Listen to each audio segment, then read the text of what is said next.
창세기 41장 37절에서 마지막까지 말씀인데 51절과 52절 읽어드리겠습니다.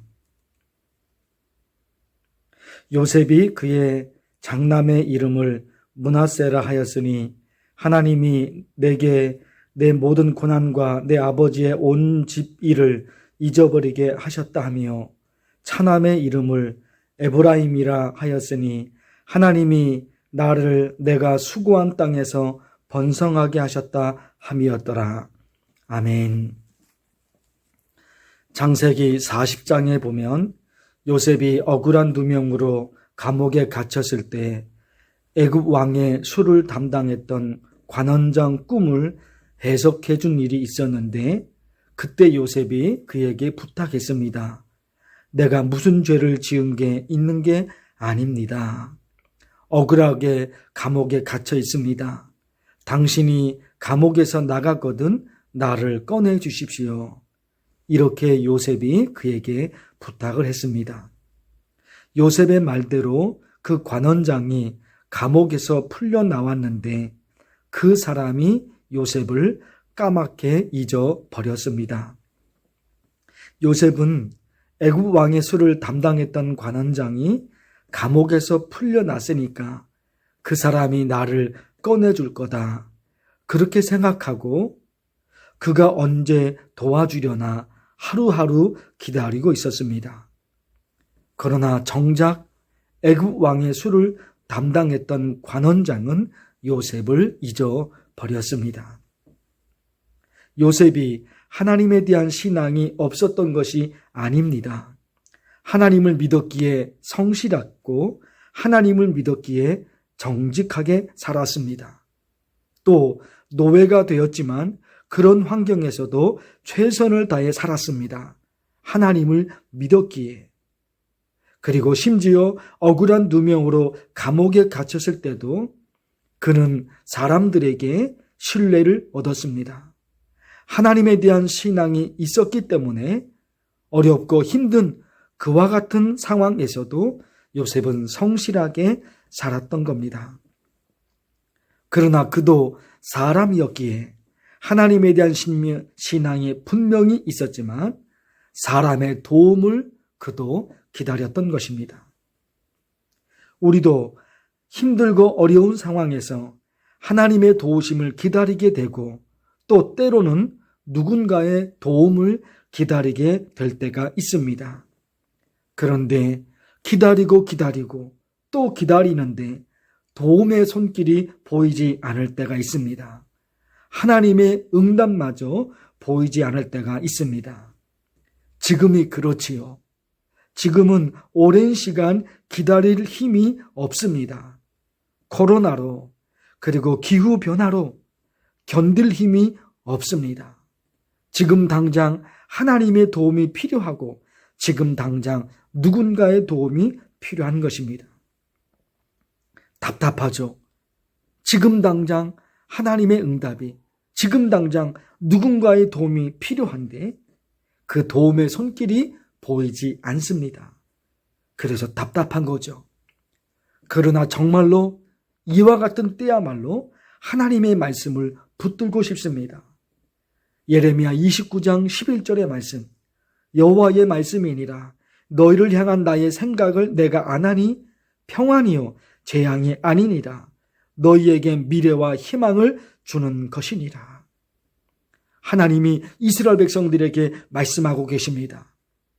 내가 너희에게 재앙을 주는 것, 그것이 내 생각이 아니다. 그것이 나의 목적이 아니다. 너희에게 미래와 너희에게 희망을 주는 것, 너희에게 평화를 주는 것, 그것이 너희를 향한 내 생각이다. 하나님 말씀하십니다. 지금 이 말씀의 상황이 바벨론이 이스라엘을 두 번째로 침략해서 이스라엘 백성들을 바벨론의 포로로 끌고 간 상황입니다.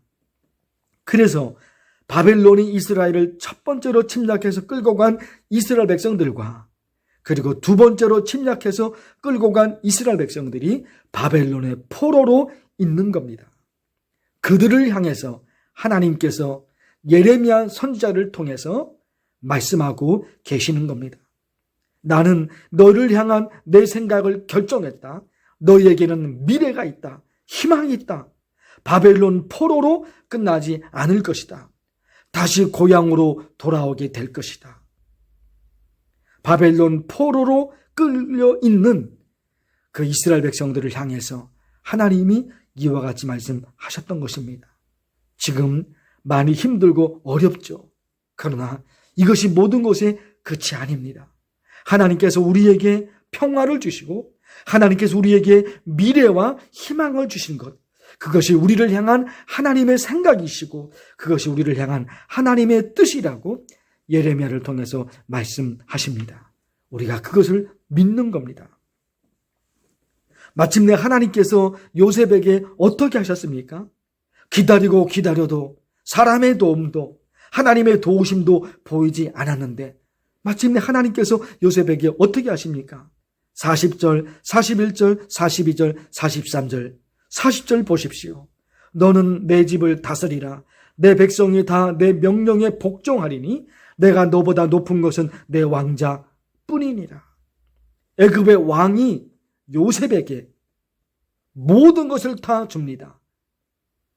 모든 권한을 다 줍니다.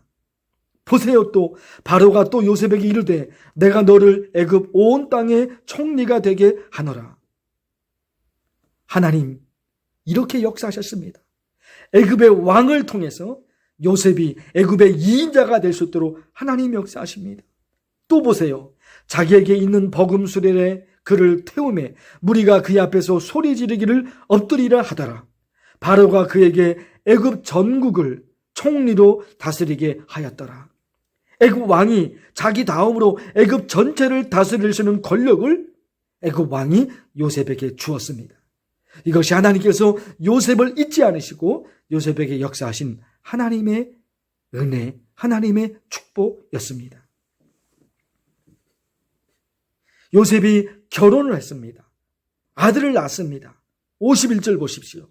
요셉이 그의 장남의 이름을 므낫세라 하였으니 하나님이 내게 내 모든 고난과 내 아버지의 온 집을 잊어버리게 하셨다 하며 애굽의 2인자가 됐죠. 그리고 결혼합니다. 그 뒤가 아들을 낳았는데 요셉이 그 아들의 이름을 므낫세라고 줬습니다.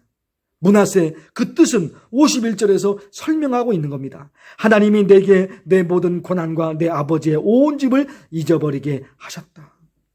요셉이 얼마나 많은 고생을 했습니까? 요셉이 여기에 이르기까지 얼마나 많은 고통을 당했습니까? 그런데 그 모든 고통, 그동안의 모든 고생을 잊어버릴 수 있을 정도로 그 정도로 하나님께서 요셉에게 영광을 주셨던 겁니다. 지금까지 흘렸던 눈물, 지금까지 고생했던 모든 고생, 그걸 한순간에 잊어버릴 수 있을 정도로 어마어마한 영광을 하나님이 요셉에게 주었던 것입니다. 요셉의 형들이 요셉을 죽이려고 했죠. 제일 큰 형 루벤이 동생들을 말려서 요셉을 죽이지는 않고 구덩이에 빠뜨렸습니다. 그곳을 지나가는 이스마엘 상인들에게 돈을 받고 요셉을 팔았습니다.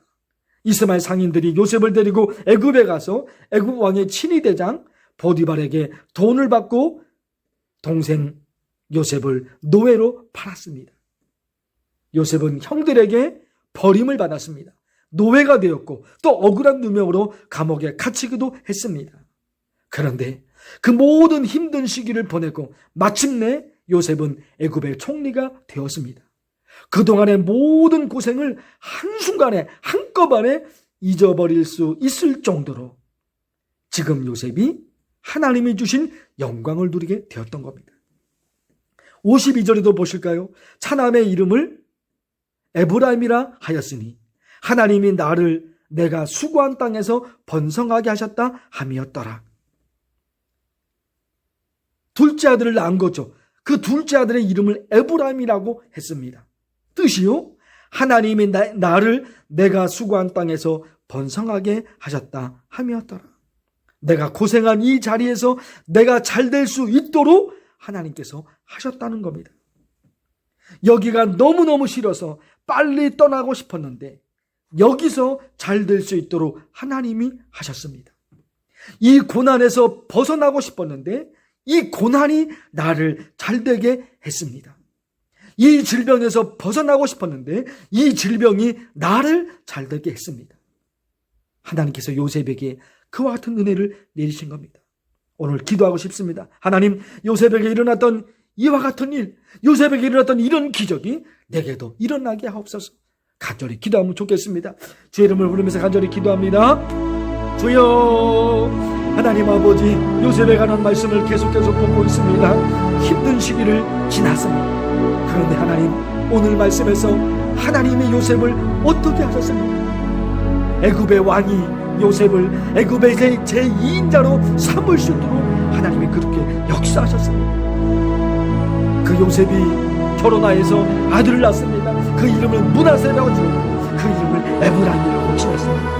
하나님이 내게 모든 고난, 내 아버지에게 일어났던 일, 나에게 일어났던 모든 일들을 다 잊을 수 있도록 하셨던 것입니다. 그에게 영광을 주셨습니다. 그를 높여주셨습니다.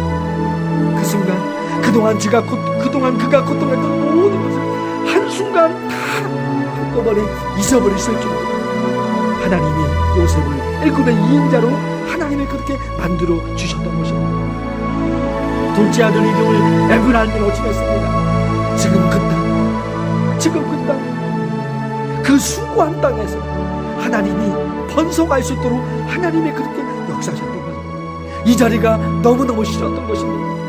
이 자리가 너무너무 싫었던 것입니다. 여기가 너무 싫었던 것입니다. 힘들고 어려웠기 때문에, 아픔이기 때문에, 이 고난이 너무너무 싫었던 것입니다. 이 아픔이, 이 통증이, 이 실패가, 이 좌절이 너무나 싫었던 것입니다. 그런데 하나님은 거기서 일어날 수 있도록 하나님이 하셨습니다. 떠나고 싶었던 그 자리에서 하나님은 하나님의 역사를 만들어내셨습니다. 그 고난의 자리에서, 그 질병의 자리에서, 그 아픔의 속에서 하나님은 하나님의 역사를 만들어내셨던 것입니다. 우리를 힘들게 어렵게 끌고 가는 것이 그 모든 것이 아니었던 것입니다. 예레미야를 통해서 하나님이 말씀하셨던 것처럼 너희를 향한 나의 생각을 내가 안 하니 평안이요 재앙이 아니리라. 너희에게 미래와 희망을 주는 것이다. 너희에게 미래가 있다, 너희에게 희망이 있다. 그것이 우리를 향한 하나님의 생각이라고 예레미야를 통해서 말씀하셨던 것입니다. 그 말씀의 역사가 요셉에게 일어났습니다. 하나님 그 역사가 우리에게 일어날 수 있도록, 요셉에게 일어났던 그 역사가 하나님 내게 일어날 수 있도록 하나님 역사해 주시옵소서.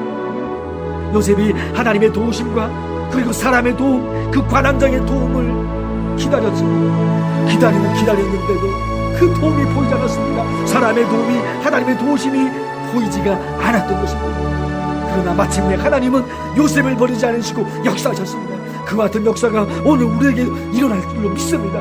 코로나와 그리고 기후변화로 인해서 하나님 더 이상 기다릴 힘이 없습니다. 더 이상 참을 힘이 없습니다. 더 이상 기다릴 힘이 없습니다. 하나님 도와주시옵소서. 지금 당장 하나님의 은혜의 손길이 필요합니다. 지금 당장 하나님의 도우심이 필요합니다. 우리를 도와주시옵소서.